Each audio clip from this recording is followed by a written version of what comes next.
Well, it looks like we've been given the signal to get started here. I want to welcome you all. I hope you're having a good time. Wasn't this a fantastic morning? I always enjoy being in the company of the Policy Circle women.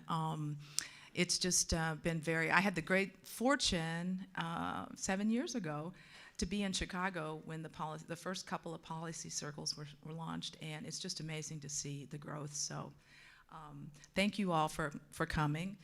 And this topic is one that's kind of near and dear to my heart. I was engaged in the early days of the Milwaukee Public School Choice, or the Private School Choice Program.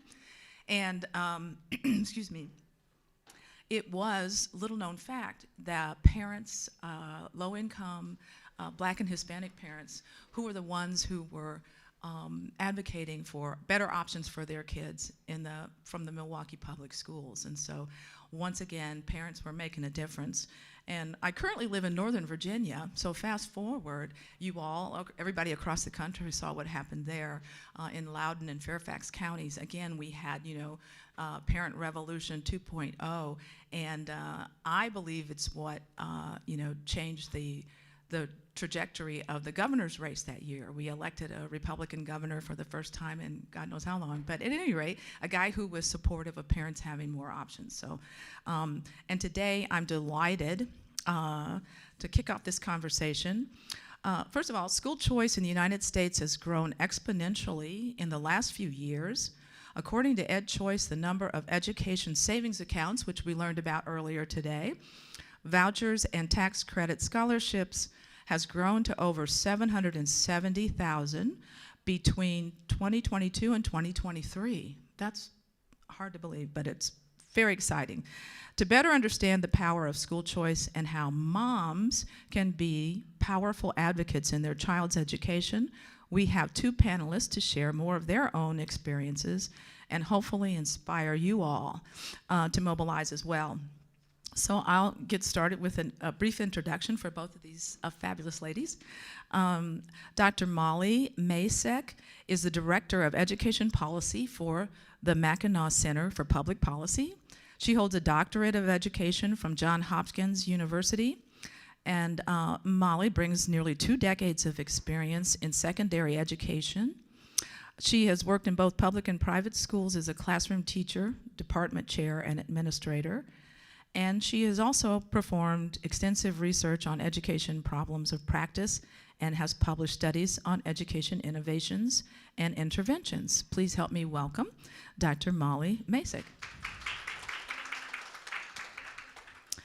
And sitting next to her is Tera Myers. Tera has over 28 years of experience. Imagine, I'm looking at them, I'm like, it doesn't seem like they've been around to have all these years long enough, old enough to have 28 years experience doing anything. But she does, of experience working with individuals with learning differences. She has advocated for choice in education at the state and federal levels for the past 20 years. Her son, Samuel, is one of the first recipients of Ohio's John Peterson Special Needs Scholarship, which she helped get passed in 2011. Upon passing the bill, Tera partnered with a local private school to start and direct a functional learning program. Tera's program is being duplicated in private schools across Ohio, and she is the advisor for families of individuals with special needs for the American Federation for Children, based in Washington, D.C. Please help me welcome Tera.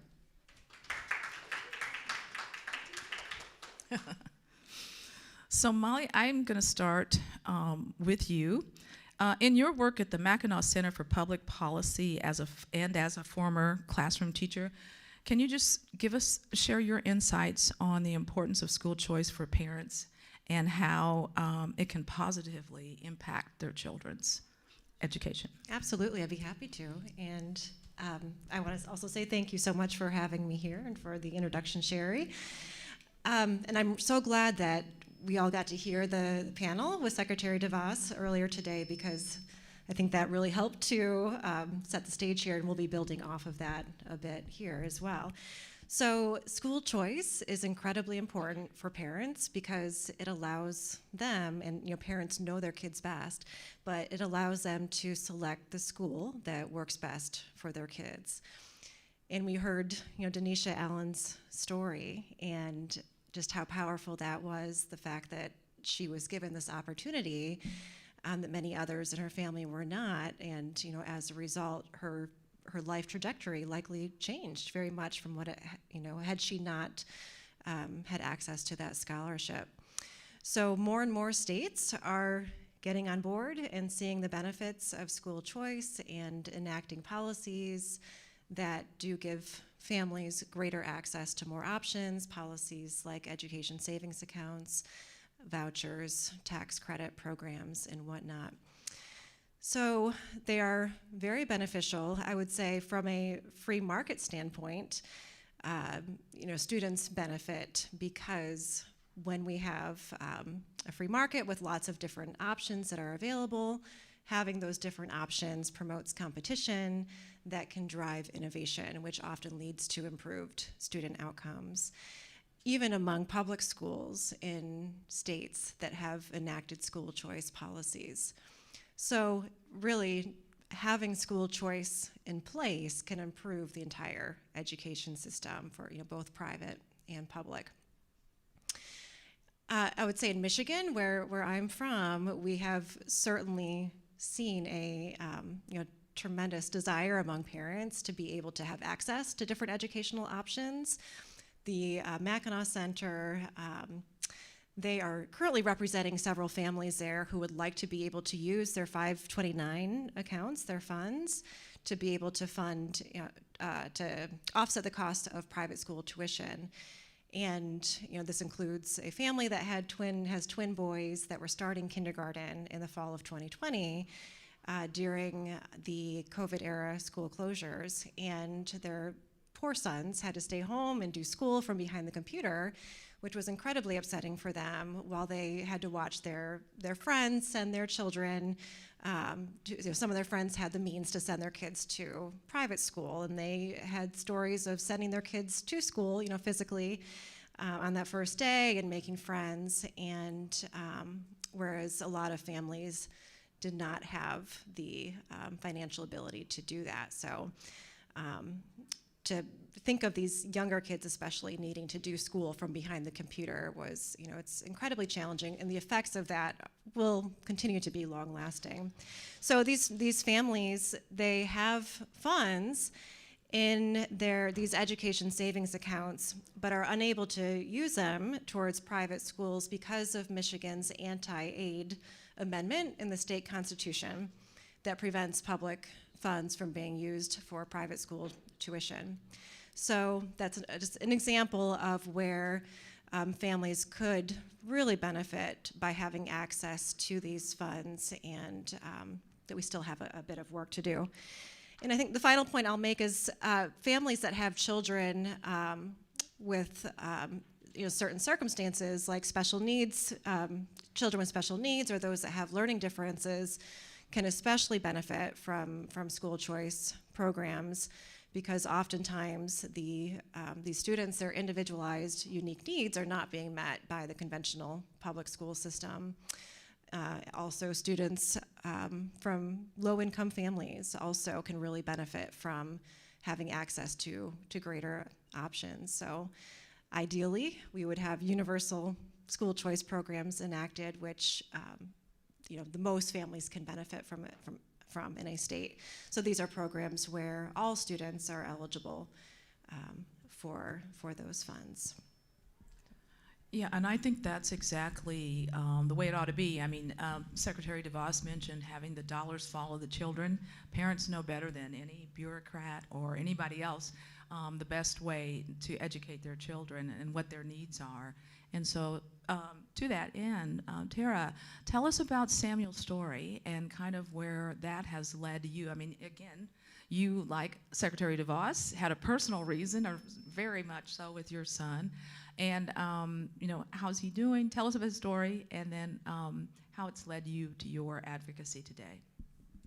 Great. Thank you so much. And thanks for having me. I had 3 children really quick, and everyone knows the story of Sam. Most people do. And but initially, I was so excited to send my children to public school. because I was a product of public education, and we lived in a very diverse district. And I grew up in a district that was a little wealthier. I was the poor child that went there, but I wanted my children to have a very diverse education. And so I was really excited about the two oldest starting school together. And I was thinking of that little yellow bus and the matching backpack and lunch pail. And I even dressed up like the bus stop fairy the night before their first day of kindergarten and went out there and traced footsteps to the bus stop. I was really looking forward to this. And it didn't turn out the way that I had hoped that it would. And I was, quite frankly, very distraught over it. And my son, who was born with special needs, he has Down syndrome, and I knew that it was going to be challenging for him initially. I was told by everybody, well, even when I got ready for the kindergarten prep, they said, well, we're going to send him across town. We have this really nice program, this nice little school. And I said, well, it's a 45-minute bus drive, and his sister's going to go to school across the street. Well, no, this is what we do, and I was that get along, go along kind of mom for the beginning of my tenure there, and I tried really hard to say, well, we don't want to do that because everyone in the neighborhood is going to see him as that strange little boy that they're not educated with. Well, this is what we do. Why don't you go and see it? And so I went, and there was a jungle gym, a giant jungle gym in the middle of the classroom that they wanted to put him in. And I said, well, what's going to happen here? And they said, well, we're just going to keep him comfortable. We have all the way until he graduates to teach him how to read. And I said, well, I can tell you right now that he's not going to spend 13 years playing in that jungle gym, and he's going to hide underneath there, and he's not going to learn. And I said, where are the curriculum? Where's the books? And they said, well, we've got these nice little coloring sheets, and there's just really no point in stressing him out. So already the educational system in our district had determined that what his life trajectory was going to look like. And I said, this is not the way that we're going to educate him. And so that was my setup. And I went back, and I kept going back to them and saying, we're going to do the local neighborhood school. And they said, well, we don't do that. And I said, well, we do. And we're going to have a one-on-one aide. And they said, well, we don't do one-on-one aides. And I said, well, I went down to the Chamber of Commerce, and you get $35,000 a year for his education. So what are we going to do with that? So we are going to have a one-on-one aide. So we went round and round, and this went on for 4 years. We don't have curriculum to teach him how to read. Well, guess what? I found this curriculum, and it's really good. Oh, well, all of this back and forth. So that led me to the choice arena. There wasn't anything for him. My daughter, who I thought we was going to just stroll right along, started having problems by the first grade. She was a typical learner. She was very, very bright. And one day I couldn't get her out of the minivan.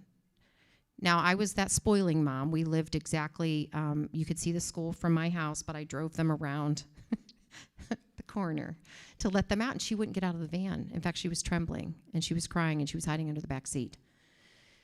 And I thought, you got to be kidding me. I'm already that mom with the special needs child standing out in the parking lot, trying to overcompensate, empty the trash cans, sub in for recess duty, help, so that they would teach my child. And here I have this daughter. And lo and behold, it turned out that there was a group of boys that felt the need to offer some sex education on the recess duty at the age of 6. And the principal said, you're overreacting. And I said, I'm going to show you how much I'm going to overreact. I'm going to withdraw her from this school.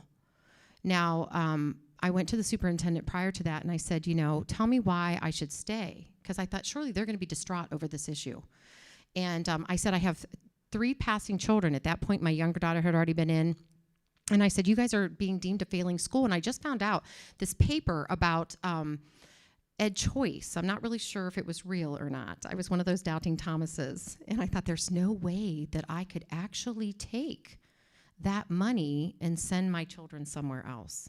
And I said, you guys are complaining that you're going to have to shut down schools and kids are being pulled out and this legislation passes. Tell me why I should stay. And he looked me straight in the eye and he said, Mrs. Myers, I think you should probably take your children elsewhere because we control all the funds and you can't do it without us. My husband was with me at that meeting, and my husband said, I think I hear a challenge here. And I was like, he has no idea who he's dealing with. So we did, and I went back down to the Chamber of Commerce, and I found out that the only option that I had to access those funds was the charter schools in our state. So I did some more research and found out that there was virtual charter schools. And that every month, and this is kind of my aha moment, and I'm not really proud of it, but I thought, well, I'll show you. Every month they had to write a check from the public district to the charter school. And I thought, I'll get your money. So I thought I was just going to be big bad mama here, and I was going to take all 3 of those children home, and I was going to educate them virtually in 3 different grade levels. Whew. Wow, that was a lot of work. But I did it. I did it for a total of 8 years because still at that point, Ed Choice was getting passed, the failing school system went in, and I continued to educate all 3 children at home. Each one of them got 6 years. But by the time that my daughter, the one that was right below Samuel with the whole sex ed thing that was not appropriate for me, got to junior high, I realized that one of us wasn't going to survive, and I was a survivor. So I felt that it was really important for her safety and care and concern to be sent to a private school. So I did do my due diligence and found out that, yes, indeed, Ed Choice, they were going to send that, they were going to give me access to those dollars, and I couldn't believe it. So I became a huge advocate. Now, as I took them out to the charter schools in the state of Ohio, our state legislature was challenging the funding for those charter schools. So I started lobbying at the state house level then. Right away. I was like, oh, come on, guys, this is going to be a great civics lesson. And I loaded them up and hauled them down to the State House. And then the next year, they're at it again. So come on, now we're going to lobby for this, And my husband's like, when exactly are you educating them? And I was giving them a great education. And all the while, once my girls went into Ed Choice, Sam was still struggling. And that virtual program was too difficult for him. And I made a phone call in my desperation when I couldn't get the virtual school to see that they really needed to offer an alternative curriculum for all of their learners. And so I made a phone call down to the State House and talked to somebody from a Choice Network, and they said, why don't you come down and testify? Now, I have to say to any parents in the room, I honestly at that moment didn't have any idea what that meant. I just said yes. And I gathered those children up again and said, come on, now this is going to be bigger. I made them dress up, and I grabbed a photograph off the wall. I literally took a framed photo into the hearing room that day. And when I got a chance, I walked up to the podium and I slammed that picture gently on the podium. And I said to those senators, this is my family and this is my son. And he deserves a quality education just like these other 2 children. And I am asking you today to grant him the opportunity to have it and pass this bill.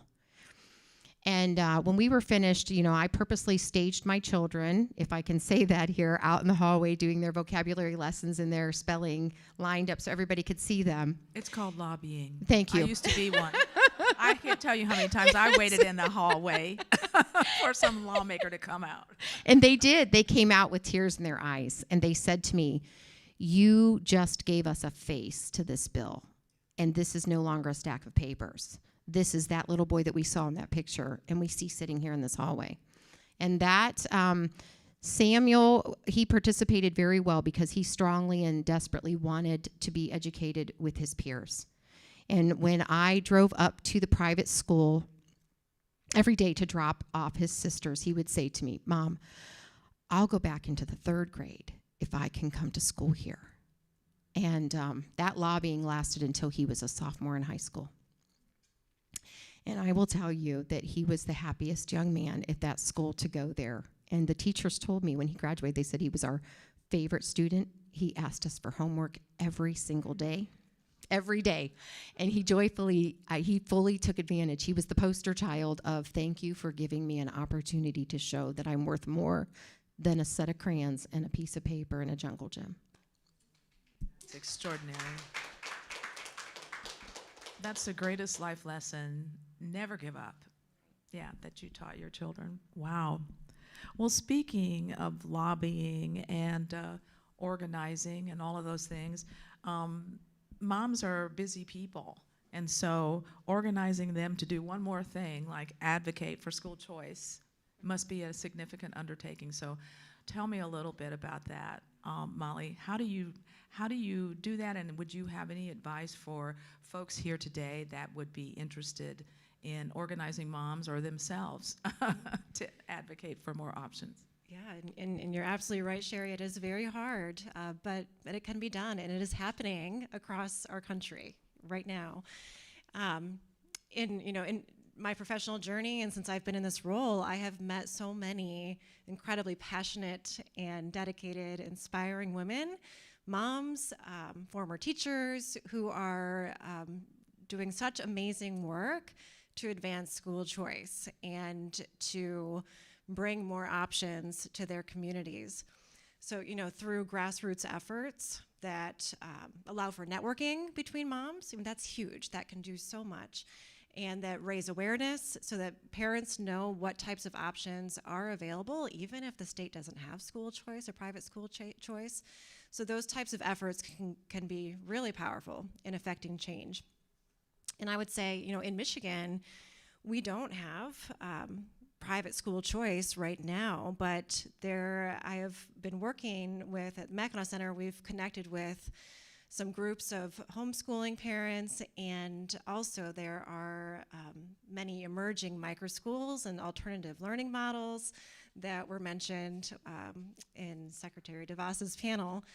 And this movement of, I'll say alternative learning models to kind of capture the more variety of the types of models that we're seeing, from microschools to homeschool co-ops, hybrid homeschools, hybrid microschools, the whole spectrum of different types of models. This is happening all over in all states, including Michigan, especially in the Detroit area. And so we've been connecting with these women. These are moms, these are former teachers who have become disenfranchised with the public school system and are establishing networks where they can share ideas, support one another, support each other with resources. And these are homeschool co-ops. I don't know if anyone's heard of Bernita Bradley. She's kind of famous in this space, but she founded Engage Detroit, which is a homeschool co-op that also offers resources to parents. It provides parent mentors for parents who want to dive into homeschooling and don't know how to do it, or need some coaching, so they have parent coaches. But and there are a few others like this in Detroit, called Avalon Village, Brilliant Detroit. But it's so inspiring to see the type of work that they are doing. So they are they already have built a network and want to build a coalition and assess what resources are available in the community that can help advance this work. And just by helping to provide them with spaces and venues to come together and share ideas, I have no doubt that they can move the needle. They already are. And so as we can find ways to help support these moms, these education entrepreneurs to start up or expand alternative learning options, and then make sure parents are aware. Use social media. This is a great example of a positive use of social media. Is using these networks in this platform to educate the community, educate residents of the state, of our country, of these different types of models that are available, the different options and the out-of-system options, and how they might be able to access them. And then as parents learn about these other options and get a feel or a taste for what it's like to have options, they're going to demand those options more, and they're going to demand policies that provide them with greater access to these different options. So these grassroots efforts can really go a long way, and I would encourage moms, regardless of if you live in a state that is friendly or not friendly to school choice policies, they can make a difference and move that needle. That's great. So Tera, I think I want to ask you that same question too. Sort of, now you've actually worked to pass legislation, so you obviously also organize moms and others that were aligned with you. So you want to talk about what some of the challenges were, or offer advice for folks that would be interested in doing the same thing in their states? Yeah, my number one thing for moms is it was already said earlier this morning, write down your story. Collect your thoughts, your story. It could be yours individually as a parent. When I looked back at my own education, I thought, man, there were other resources that I needed. and they weren't provided, and my mom had no idea. And then for your children, if you're experiencing frustration or challenges, to write it down. I waited those 4 years in public school because I thought, wow, I just must be asking too much of the system. They're going to think I'm a whiny mom. And then I waited. I struggled through. I mean, my kids did get a really good education. I think I did all right. But thank goodness for that certified teacher that helped me out every week. But I struggled. It was a lot. That was a heavy lift. I mean, I was relearning right along with them. I felt like I got caught up. But, man, I waited because I didn't think anybody would care about the struggles that I was experiencing. But parents, they care. People care. There are people out there. So don't be afraid to write down your story and to talk to someone about your story. It took me years to get up the courage to pick up the phone and say to somebody, this isn't right. This isn't okay. Can you help me? And when I did, it was like the flood floating the ark. I mean, it was unbelievable.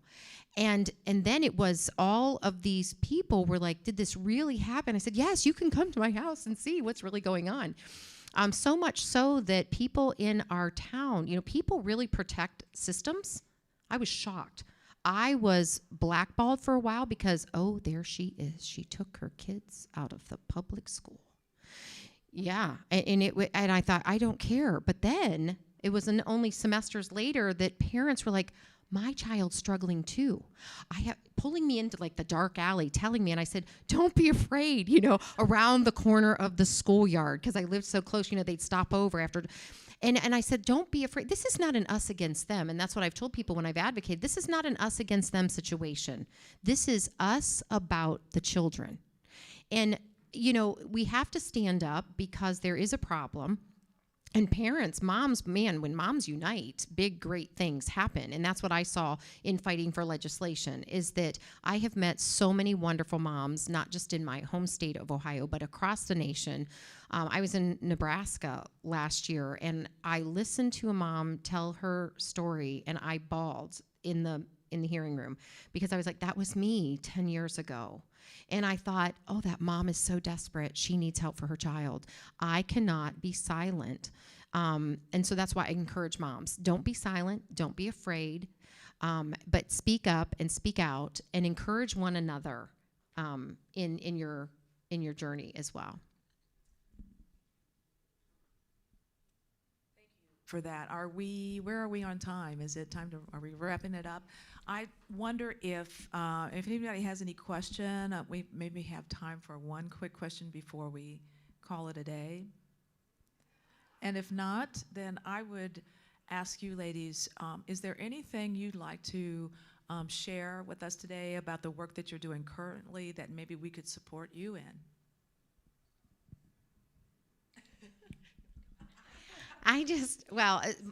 For me, I just want to encourage those that are listening that to share and to get involved. And if you don't have choice in your state, to start gathering information and start talking to people. I found that one of the greatest things was going down to the State House, getting to know the elected officials, calling your representative, your senator, making a presence. When we had a bill come up in the spring, I found it a great audit. They're like, oh, Tera Myers is here again. And they knew who I was, and it was a good thing. It wasn't a negative thing, but I was like, yes, I'm back. And I made sure that other moms, I brought them along with me, and bring people along with you, because we hired these individuals, but we need to hold them accountable, and we need to work together to be able to get this done for the kids. It's about the kids. And I would just add on to that and agree with Tara that it's, you have power in numbers. So, find your people, find others who are also passionate about this work, other moms, and make your voice heard. Share your stories, share them with legislators, and not just the negative experiences, but the positives, that you have experienced with other options, with, out of system schools and learning models. But whatever you do, just get your stories out there and come together, find others that share your passion in this work. Well, thank you both. This is so amazing. I remember back in those days when I was lobbying, there were a couple of moms that had tried to meet with a legislator, and she refused. She just didn't have any time for them. So they stood in the hall and they waited till she went to the ladies' room. And when she opened that door, they were standing there. And they're like, "Will you support AB blah, blah, blah without amendment?" In the ladies' room. Moms are awesome. Thank you so much. Thank you all for being here.